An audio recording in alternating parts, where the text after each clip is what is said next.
in the open, and again scoring 30 points, at least 30 points. But this is going to be a great test for them because this environment is crowd makes it difficult on opposing offenses every single time they get a chance. And Rodrigo Blankenship kicks it off. Kalen Ballage, the running back, returns it out across the... Now this, like I said, this Arlington offense is really led by Perez, but then you look outside and they're a balanced team. Kalen Ballage, a running back, he's been very good, leads the league with 55 yards per game on the ground. And then Sal Cannella has been a real bright spot for them. 22 catches, 194 yards from that tight end position. He's 6'4", he's 230 pounds, and he's a guy that really owns the middle of the field. And for an experienced quarterback, that's always big, and he's going to have to work against Willie Harvey and Mike Rose, who you also saw in that graphic, the middle linebackers for this St. Louis team. First down from the 32. They hand it off. Dede Hunter, short pickup on first down.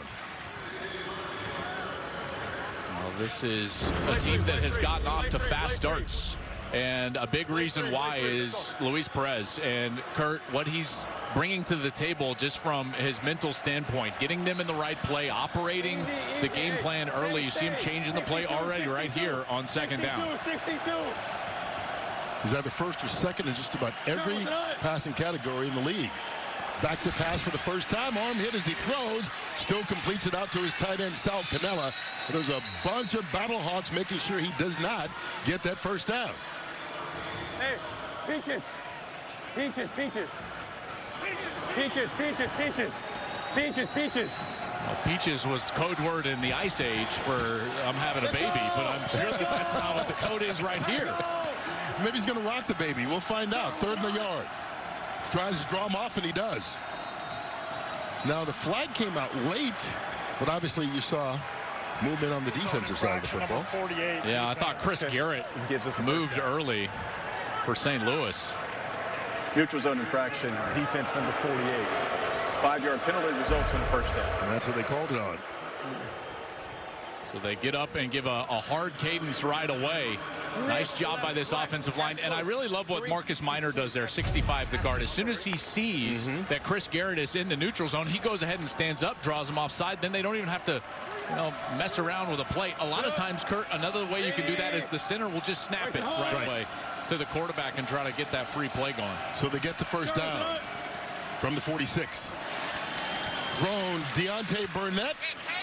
9-yard pickup, and he's wrapped up by Mike Rose. Here's one of the things that impresses me about Luis Perez is his ball placement. And Brock, this is thrown beautifully on the outside, the slant right on the face mask of the wide receiver. Yeah, and I think because of that, just the comfort level you feel with Luis, it's why they're the best team in this league by far on these opening drives. Having a running game certainly helps. There's Dede Hunter, but he is wrapped up, nowhere to go. Stopped at the line of scrimmage, a little pushing and shoving afterwards. It was Tamu Peno, number 7, at that outside linebacker spot. He squeezed down, was there to make the play. And now it's a third down. Boy, there was room to just get that first down. As a running back, Dede Hunter, he's got to go move the chains. Kalen Ballage now in at running back. The bigger, thicker runner leads the league in rushing. The quarterback sneak it instead, and Perez gets the first. Good push up front. Let me just tell you, as a quarterback, this is not that fun. Look at him as he's going to go in there, and you're kind of like, oh, gosh, who's going to hit me?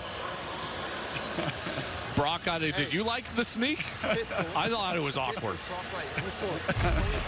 Well, I like Peaches, and I think Peaches is their ice cream call, right? You're frozen trying to get them to jump, and then you heard him say Rambo, Rambo, Rambo as he looked for that open gap to his right, and sure nicer to finish with a first down taking those shots. Brock deciphering there. Here we go to the air, and that's caught by Seth Green, but there's a flag down on the play. Illegal shift. Who's it on? So, player number, who never got set? Sounds like that may be coming back. Number set. Okay. Illegal shift. Offense. Number 3 never was set prior to the snap. 5-yard penalty from the previous spot. Repeat first down. That's on the wide receiver, Javante Payton, not getting set. Yeah, and this is a team that has struggled with what Bob Stoops would call stupid penalties. You know, pre-snap penalties, the false starts, the procedures, they drive him nuts. He's talked about that, you know, a significant amount of time with us in our production meetings. They've got 12 false starts on the year. Now, it's gotten better over the last couple of weeks, but now putting them behind the chains. Unforced error makes it 1st and 15.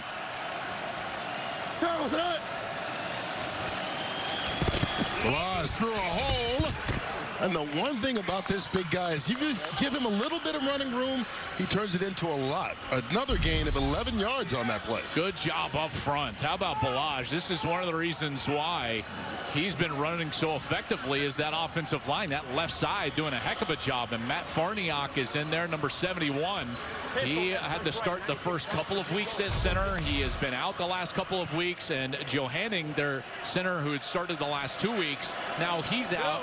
Farniok back in at center and doing a nice job there.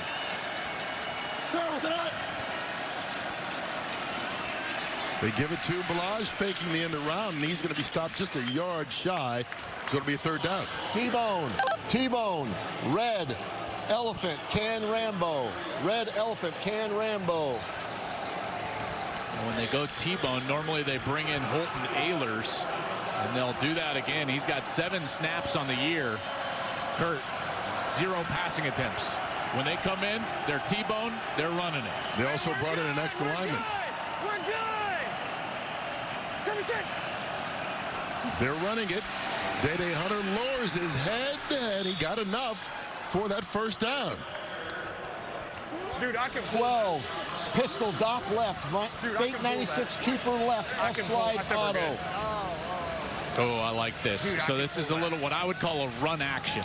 All right, so they're faking their 12, and then they're going to boot the quarterback out of this, and then they're going to slide somebody from the backside of the formation underneath. These are always one of my favorite concepts as a quarterback. These are easy completions, and the biggest key is you just hope that these defensive ends are not upfield. Auto. Gotta go. Turn, what's it on? They fake the handoff. You throw it to the tight end. He's wrapped up Seth Green right away. There's a penalty marker as well. And it came out before the throw. Chris Payton-Jones with the tackle. Tuta. 56 lined up in the neutral zone. Offside. Defense number 56 lined up in the neutral zone. 5-yard penalty from the previous spot. Repeat 1st down. On the linebacker, Travis Feeney. So it's going to help out the Arlington offense.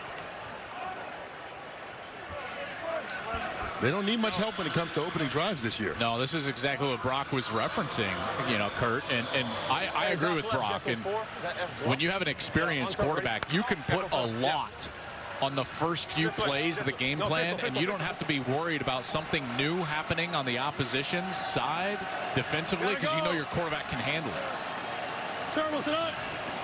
Blitz coming. They hand it off. Blas stopped in the backfield.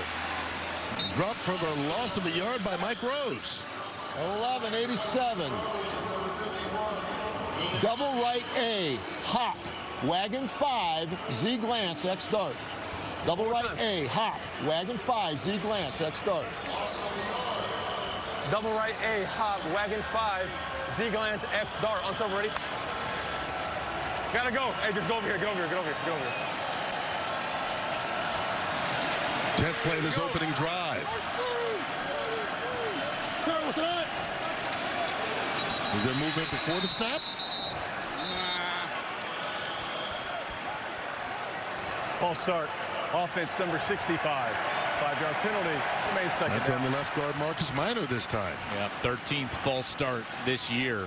Now, they only had one over their last 2 games, so they had largely fixed that issue, but now it comes back. And Brock, you've touched on the crowd noise a couple of times, and I would assume that this is going to be an issue the rest of the night. Yeah, no question. And, you know, these crowds, once they feel like they get involved, once they see that false start, reminds me of CenturyLink Field up there in Seattle. It just activates them that much more. Backs him up to 2nd and 11. Empty backfield. Over the middle. Ball is caught by Sal Cannella, the tight end. Now what do you do on third down? Well, you've made it a more manageable third down. You know, I like that play when you're backed up second and long. You get into a more manageable situation here. Now there's really everything at their disposal, and the biggest thing for Chuck Long is he needs to know, do I have 4 downs or do I just have this down? If he just has this down, he's got to throw it. Looking for the 22. Going up top. And it is caught. The question is, was he out of bounds? He wasn't forcible, though. It wasn't anything. It was just any force. There was nothing there. Lawan Winningham with the catch. 26 yards on the touchdown. I think they're going to take a look at this on the replay. Well, he was definitely out. So at one point, he's running out of bounds. If he just willingly goes out there now, once he's pushed out, he can go ahead and reestablish. The contact drives him out, but now he's got to reestablish. He's got a foot back in bounds. I do believe he's reestablished at that point before he touches the ball. Mike Pereira in the replay center taking a look at this play. Blocked out of bounds, right? All right, then if he's legally blocked out of bounds, he still can't be the first one to come back in and touch. Plus, he actually does not reestablish. He doesn't get the left foot down before. So we're just going to call off the touchdown, Jason. You've got an illegal touch. Just go ahead and call an illegal touch. And we're going to, it's a loss of down penalty, so it's just going to be 4th down. 4th and 4. 4th and 4 at the 23. After a video review, the ruling is an incomplete pass. It's an illegal touch. What'd you say about the 26? By rule, that's a loss of down from the previous spot. 4th down. Well, Chris Payton-Jones was a corner on that side, number 3. And he was physical right from the get-go. Up there with Payton, Javonte Payton, and once he goes out of bounds, can't be the first to touch it, and he needed 2 feet. I was thinking 1 foot. The college game needed 2 feet, and wasn't able to get there, and now Arlington will have to settle for a field goal. Lucas Haversick will try from 44 yards out.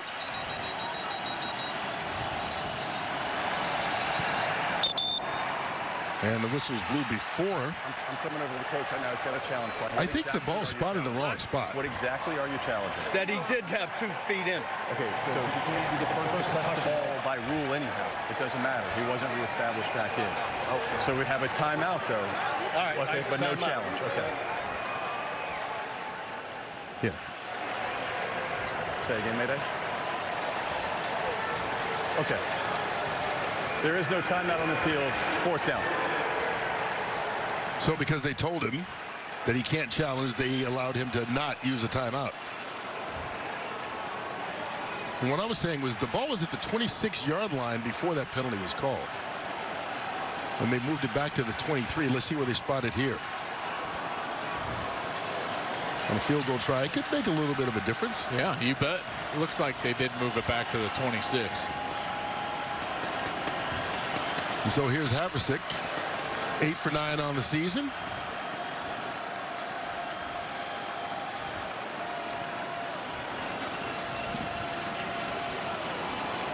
Got a little sloppy at the end of the drive, but it was a good starting drive to open up the game for Arlington. Yeah, it really was. And they got Cannella going a little bit. They got Ballage going a little bit in the run game. And so now they try to make it pay off with a 44-yard field goal. And for the 2nd time this year, Haversick misses. So a good start for Arlington, a bad finish. What they thought was a touchdown was negated, and then they missed the field goal. So close, no points. It's working. You are not going to mess around with it. But to say it's unique probably doesn't do it justice. It is a very, very long slingshot. And Seneca Wallace, the quarterback coach, longtime NFL player, big star at Iowa State back in the day. And there's that big windup on 1st down, and he completes it. He makes it work for him. Ja'Cour Pearson with the catch and a 1st down. Let's take a look at some players to watch, and we start with this St. Louis side. Jacob Sailors He's been excellent running the football, and then they get Akeem Butler back. Now, last week he had a couple of catches, 2 touchdowns in their big comeback win, and he was huge in that game, and getting him back is massive for St. Louis. Odom and Donald Payne on the opposite side. These guys get after the quarterback. They're the ones that need to put pressure on Max Duggan. And they hand it off. Jacob Saylor's his first carry, bouncing off defenders. He picks up a couple of yards. Certainly need the running game to kind of help Duggan, although he is a guy who can run. Yeah, he certainly is. And last week he was their leading rusher. 10 carries, 70 yards. And he's always been a willing runner and one of the best competitors that I've covered in college football in quite some time. I think, Brock, you would agree with that. That run he had at TCU was masterful. Yeah, when the lights get bright, he shows up at his best. There's no question about that. Led TCU to the national championship game back in 22. Looking to pass under pressure, escapes, uses those legs and throws on the run. Incomplete. Just about everything could have happened on that one. I think Ajene Harris was the one that got the hand on it. Yeah, the first thing he's going to do is he's going to look over to this left side, and he's actually going to give a bit of a pump here. He wants to release the football over there, and then the pressure gets to him, and he takes off to the right side, and then just has to sling it down the field. He's really lucky that that ball wasn't picked off. Right. Anytime you get those tips and overthrows, those are always a football that is almost intercepted. Miles Dorn, 46, almost got that one. It was almost caught, almost picked. Just about everything happened. 3rd and 6. Pressure coming. Duggan. And that one swatted away. Nice coverage there by Jamar Summers.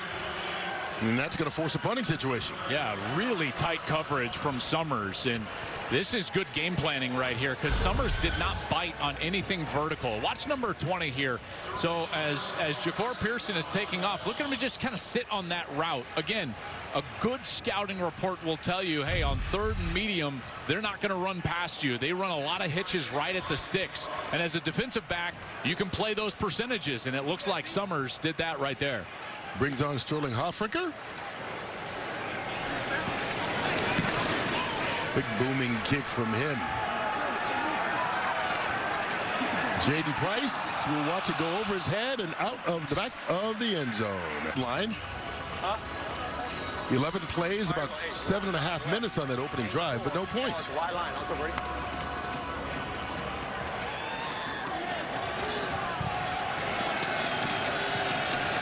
So Perez and company ready to go.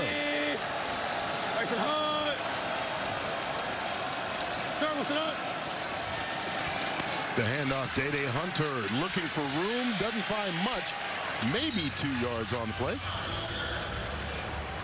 He had a lane here and just got to the cutback a little bit late. Okay, so as a running back, what you want to do is press the front side, and then if you've got a hole on the backside, you got to get back there. Watch right here. He's got to get back there quicker. It took him a little bit long to get back to that backside.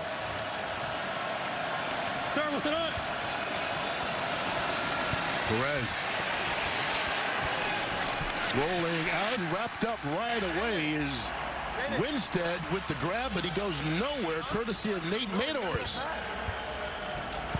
Now it's 3rd and long. This is not where they want to be, but they do have a number of weapons on the outside. You've got Sal Cannella, the tight end, 22 catches. Tyler Vaughns has 17 catches. Isaiah Winstead, 19 catches on the year. So it's not like they're just looking for one guy. Perez can share this football, find the open guy here on 3rd down. I see the play clock was winding down, so Arlington calls its first timeout. Arlington has called their first charge timeout of the half. So they'll think about what they want to do, what the options are, and then show us right after this. Here they come.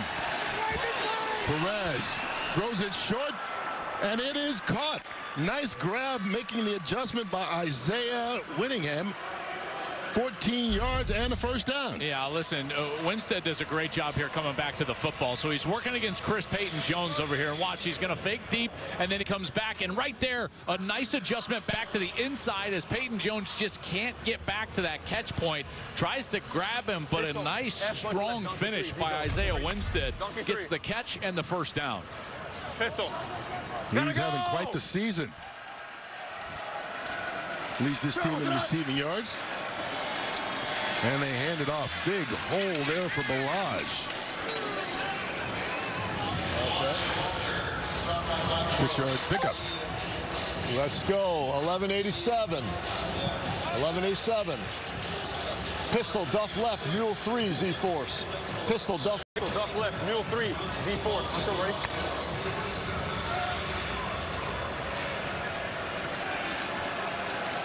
Sit up, 180. Right to Hunt. Turn, sit up. Balaj. Bottle, but still pushing. Going to be stopped just short of that first down. Here we go on third. Doc left, Rocky. Doc left, Rocky. Hey, Rocky, on the ball, Rocky. Rocky. Doc left, Rocky. Gotta go. They need less than a yard. Balaj gets it. First down. Into St. Louis territory.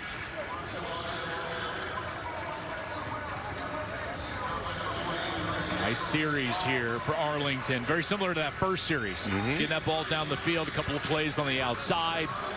And now you're seeing that run game get going a little bit. Z in, hold 3, can, 96 solid. Until ready. You know, at some point, you rush the football like this, and you're successful a couple of times. You get the ball across the 50. You can expect a play action pass pretty soon. Hey, can. Gotta go. Flag comes out. Ball start. Offense number 65. 5-yard penalty. Remains first down. Second penalty we've seen on the left guard, Minor. And, you know, Brock, what's interesting is they struggle with false starts, but part of that is the fact that Luis Perez has so much control at the line of scrimmage. So he's constantly trying to communicate to those offensive linemen and the wide receivers. Well, it's a double-edged sword, right? You're watching 1187, 1180, all sorts of different personnel. You got the jumbo package, and that's all great. And even on that last play, when you hear can, that's kill. He's getting to his second call, but it does keep those guys in their stances a long time. Here we go, 1st and 15 now. Perez. I think his arm got hit as he threw it. Ball fluttered a little bit, then we get a late flag in the secondary.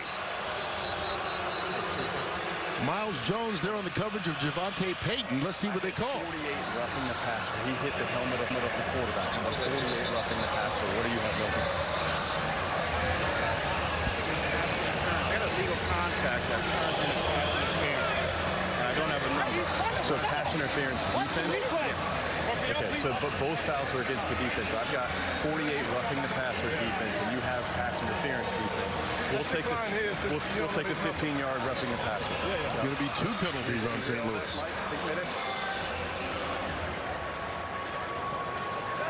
There are 2 fouls in play by the defense. Pass interference, defense, that penalty is declined. Personal foul, roughing the passer, defense number 48. The 15-yard penalty is enforced in the previous spot and includes an automatic down. They take the roughing call on Chris Garrett. Get that 15 yards. There's the roughing. Any contact up to the head, you can see Luis Perez. He immediately goes like, hey, I need a flag. Just gets hit in the head right there. And Chris Garrett should have known better, and Perez immediately looking at me, he's pointing at the ref. You can't do that. I mean, you know, at this point, I understand. Some people get frustrated. And they're like, oh, put flags on them. But at this point, it's like, hey, if an umpire is calling the pitch just off the plate all night, then it's a strike. Right. You know? And it's up to you to know it at that point. Here's Perez. Pulling it down, getting hit, balls out.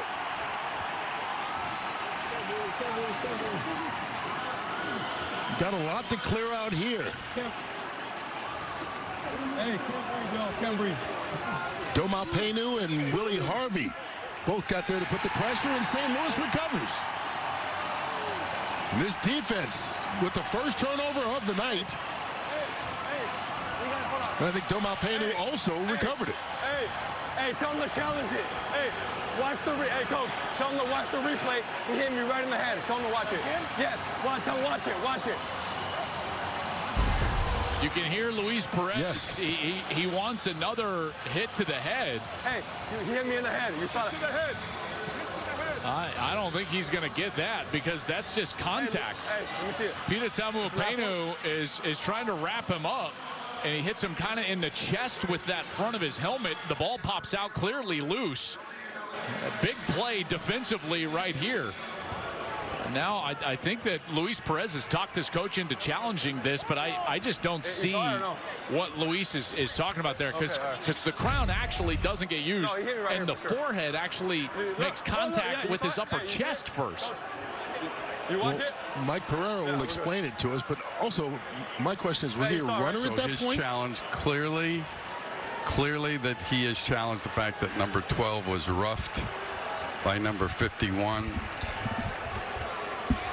You know, it's got to be forcible contact. They got to look, is it a glancing blow or is it forcible contact? You know, to me, there is helmet contact, but is it enough to put it into that the context of forcible? I do not think so.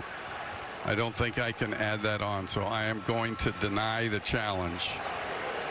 Okay, so after video review, there is no foul in the play. The result is first down for St. Louis, and Arlington will lose their challenge for the game and discharge a timeout. And even the contact to the helmet, the second contact is to the shoulder. It's not to the helmet.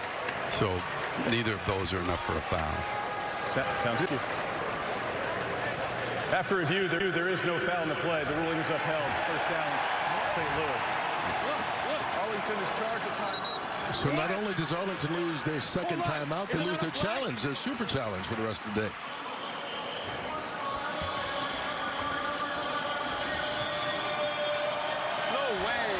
So Arlington's had the ball twice, moved it, and then found some way to shoot themselves in the foot. Yeah, and those are things that come back to haunt you later in the game.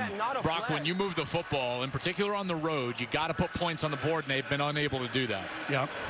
Yeah, and you could feel the frustration. I'm not even going to go by Bob Stoops. He's going to be so mad because I asked him earlier in the week about cleaning up all these pre-snap penalties, and they've been good the last 2 weeks. But coming into this venue, this is the hardest place in this league to play, no question. First quarter, Arlington with 4 penalties and a turnover. Jacob Sailors will end the quarter. St. Louis getting the ball for the second time. No score in that first quarter. Luis Perez and Arlington look good at times, but at other times, they made you wonder. On the road in St. Louis, the Battlehawks and the All night. Go dominate these guys. Let's go. Is Mark Colombo out of Central Casting? yes. Offensive line coach, longtime NFL offensive lineman. #1 draft pick by the Bears back when. Now here in his first season with the Battlehawks. Tonight. First play of the second quarter. No score in St. Louis. Sailors slips out across the 50-yard line and following the blocking of that offensive line. And I guess you could say it's all hail the Knights of Colombo. That's the nickname for this offensive line in St. Louis in honor of their O-line coach, Mark Colombo.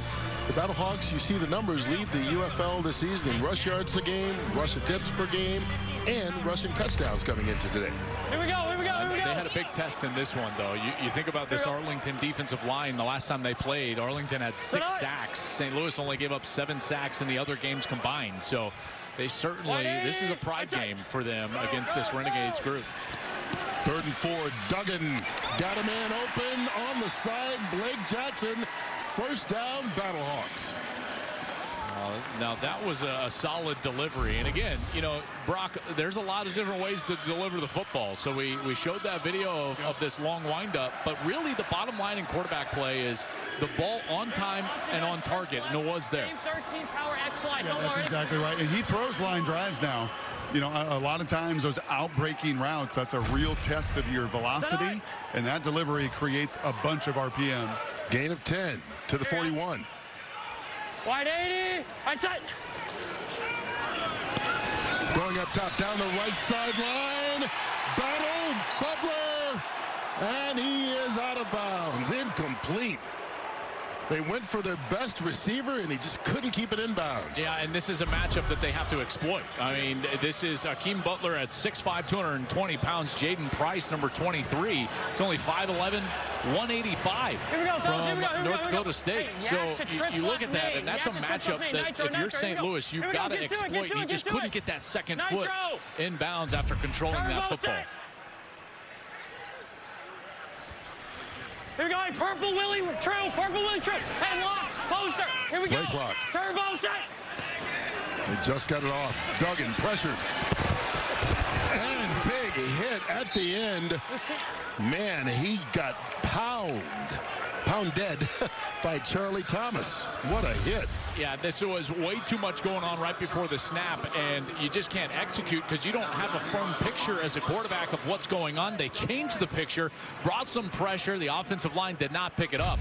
And it's a big sack there for Arlington. Now puts them way behind the chains at 3rd and 16. That's the look of an angry offensive line coach. Get in it. Get in it. 5. Here we go. Turbo set. Looking for the Arlington 31. Under pressure, sacked again. Willie Taylor this time. Back-to-back sacks for this Arlington defense. Well, that's a matchup that they're going to need to exploit. Juwan Bushell-Beatty, the normal tackle, is not in. And so what you've got right now is you've got an outside pass rusher working against a backup right tackle in Bradley Ashmore. And you need to win that battle, and that's what Willie Taylor does right there. He had 3 sacks on the season coming into tonight's ball game. That's his 4th sack on the year, and he just beats Ashmore right around the edge. And so Hofricker on the punt for the 2nd time. Leading punter as far as yardage goes in the UFL. Yes. His first one was 51. This one caught right at the 12-yard line. And he is wrapped up by Jerome Kapp. The Stallions stole that game away in the last possession. Right now they're settling for nothing. So far, here's Kalen Ballage on 1st down. Picks up just a yard on the play. All right, let's go 11. Right hash. Dixie left C, H Buzz, 3-5-3, Z Snag, X Hammer. Hey, Dixie left, C, H Buzz, 53, Z Snag, X Hammer. On throw, ready? Yeah, Buzz. Gotta go, gotta go!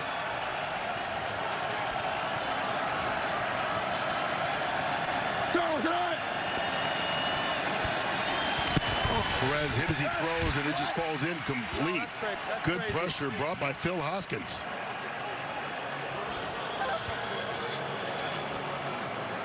Okay, let's go Dixie, 62 Copper. Dixie, 62 Copper. 62 cover, 62 cover, Dixie, cover, 62 cover. Let's go.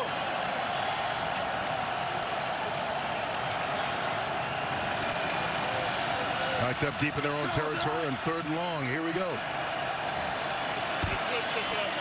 To the back, Ballage, and he's nowhere near that 1st down. Good defensive series for St. Louis. Great pressure on the quarterback. You know, you could just tell there was no rhythm in that offensive series. The pass rush was teeing off. Perez didn't have any time.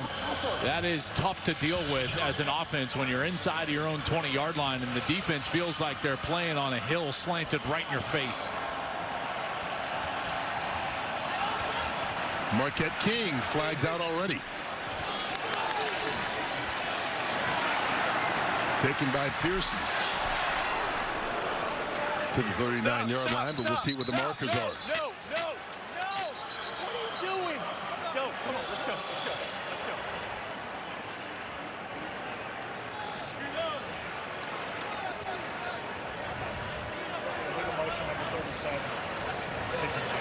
Oh, but he was So you it was after the snap. I did not have a foul after the snap. I had illegal motion number 37. Illegal motion number 37 kicking team, so we can add that on the backside down there. Okay. 37. Illegal motion kicking team number 37. The 5-yard penalty will be added after the play. The result is 1st down, St. Louis. Timeout.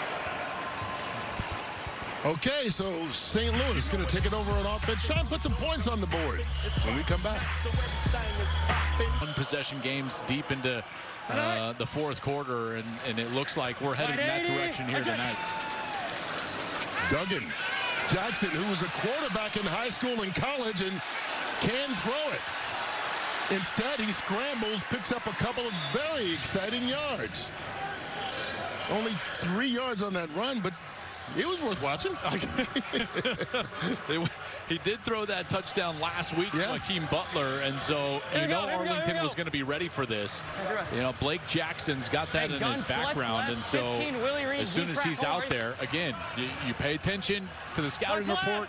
And let's face it, this Arlington defense, really for the majority of this season, has been probably the best defense in the league. Outside of last week when DC got after him a little bit, this defense has been very good. Duggan on the keeper, falls forward, and they spotted for first down. Let's go back to that last week, that pass from Blake Jackson.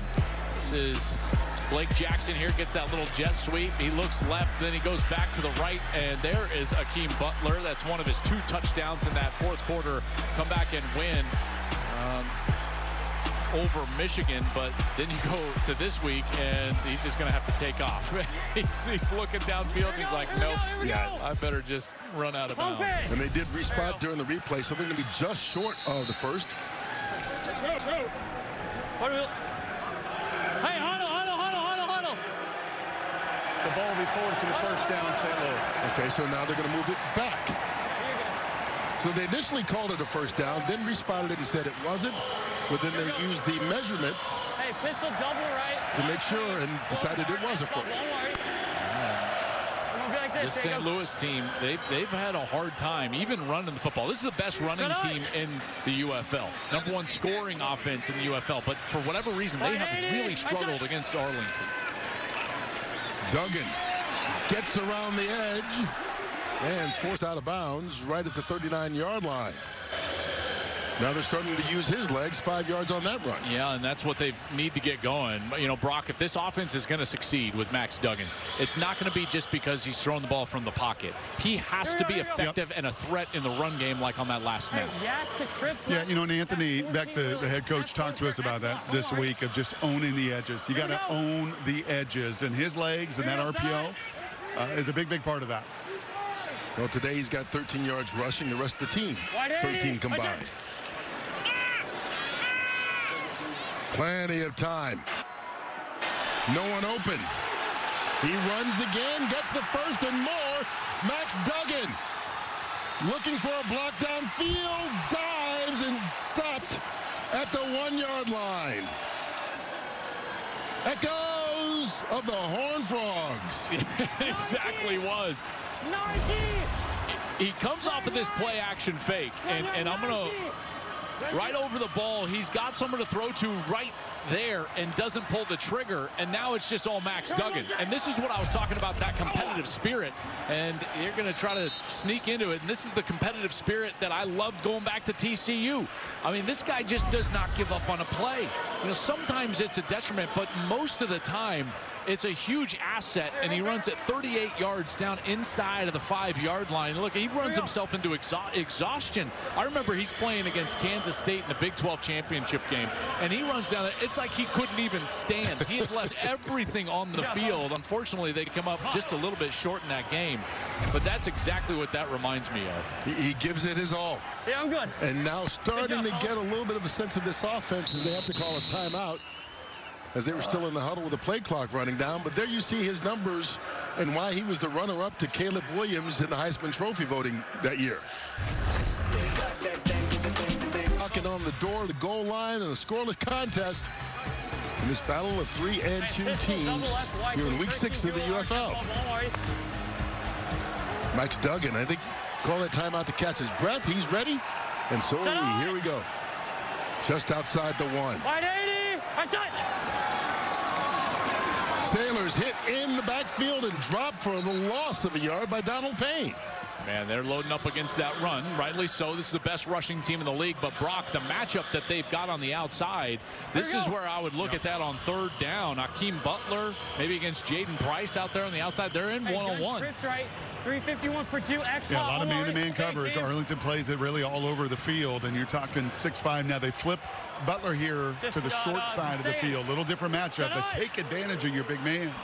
He's still going against 5'10" Stephen Jones. And they go that way.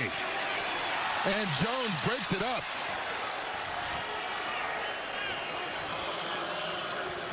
Good coverage by the little man. Well, somewhere Daniel Jeremiah is thrilled because Stephen Jones played his college ball at App State. And how about this coverage?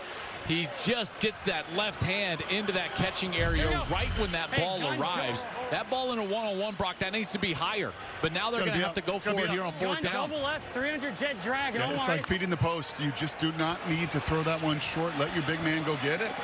Yes or no? You okay with going for the touchdown? I would take some points. I mean, no one's gotten points on the board. You're down here. You can get 3, put 3 on the board. From the 2. Duggan tries to fire it in. It's broken up. Good coverage there again by Jaden Price. And we are still scoreless. St. Louis had every opportunity. First. Right tackle Adrian Ely.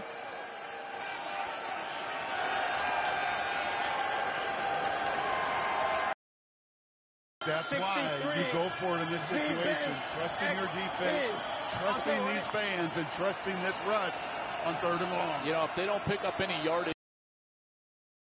Out of the end zone, he threw it. No flag on the play. Then that negates what could be an intentional grounding. But this is what I was talking about. Punting with the heels.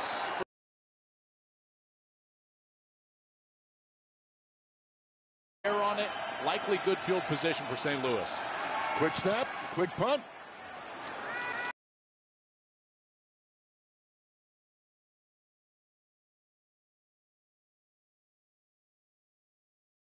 Timeouts, and already in field goal territory.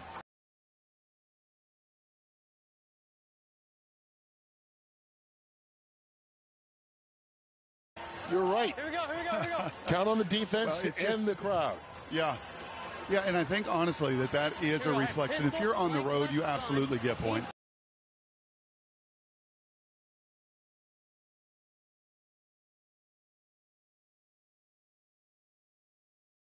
Let's put ourselves in field goal range of forcing that 3 and out. Okay, so officially making contact. Gain of 4. Hey, swap, flank right, son. Pass 15, Willie. F rib spinning.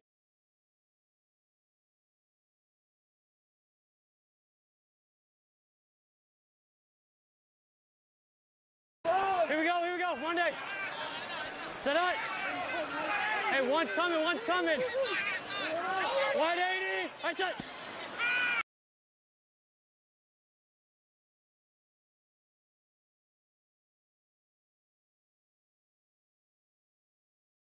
Jaden Price is playing a heck of a ball game.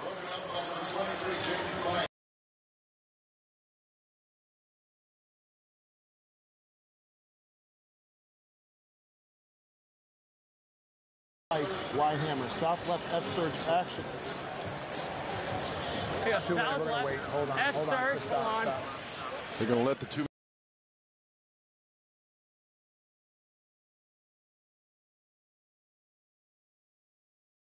St. Louis faithful hoping that somebody scores, and they wanted to beat. They tried to go for it on 4th down.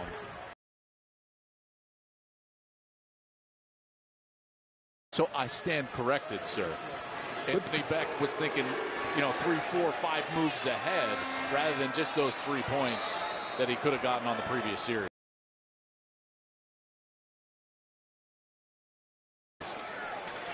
The second